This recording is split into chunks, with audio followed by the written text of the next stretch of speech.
Are you unlucky not to get something out of that game, or were you just not quite good enough against Everton? I think we could have got something out of the game. I wouldn't say unlucky because it's football, and I don't think we peppered their goal with great opportunities. We had those opportunities you mentioned, which can get you at least a point. But we weren't at our best tonight.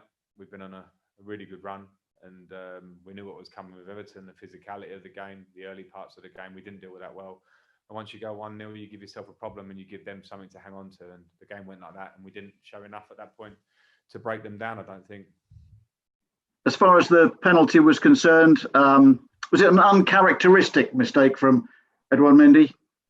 Yeah. I mean, he's been fantastic since he's been here. And I don't think it was just clearly his mistake either. I think the mentality of the team to deal with second balls in the early parts of the game wasn't so good.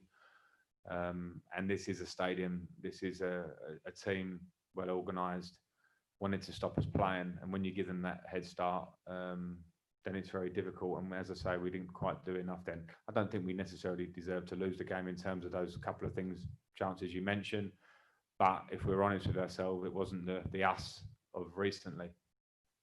Look, it's the first defeat in a very long time, but you are still third in the table. Is it important to keep things in perspective?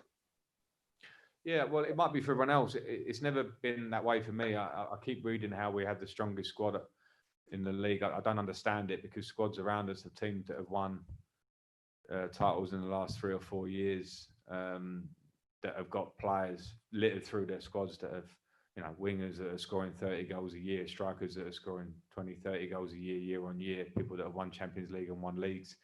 And we're clearly not that. We have some young players. We have some players, of course, that have won titles, but as a squad, we have some players that are new to the Premier League. There's some players that are young and were playing in the Championship or on loan within the last 2 years.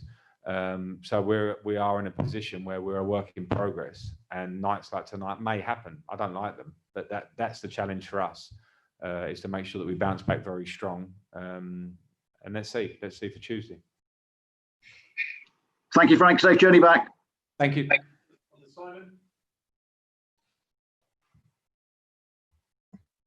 Hi, Frank. Hello. Hiya.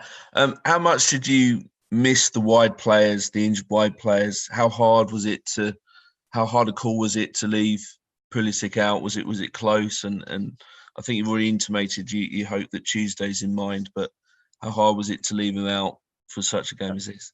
Yeah, well, it wasn't hard. It was just a fact. It had to be left out. If he's uncomfortable in training this week and yesterday, he can't play 90 minutes or start a game in the Premier League. So yeah, we did miss our 3 wingers that are injured. Coming back to the same story, there are muscle injuries all over the Premier League. Rodriguez is out for them today. I think when you watch Everton against Chelsea, you want to see these sort of players, these exciting wingers. And if you don't see them, then I think we're not seeing the best of the Premier League. So I think it comes back to what I think is going to be addressed again with the 5 subs later in the week. And for terms of player welfare, if we're asking players to fly all over the world for their country and play 3 games in 10 days and come back and play on a Saturday morning early and then go again on a Tuesday and go again on a Saturday, players that are at the higher end of the pitch that are explosive are getting issues all over the Premier League. So yeah, that's a big picture, and it's frustrating for everybody. Every team has big squads, so everybody can pack their benches and everybody can use their squads to get through these unprecedented fixture list times.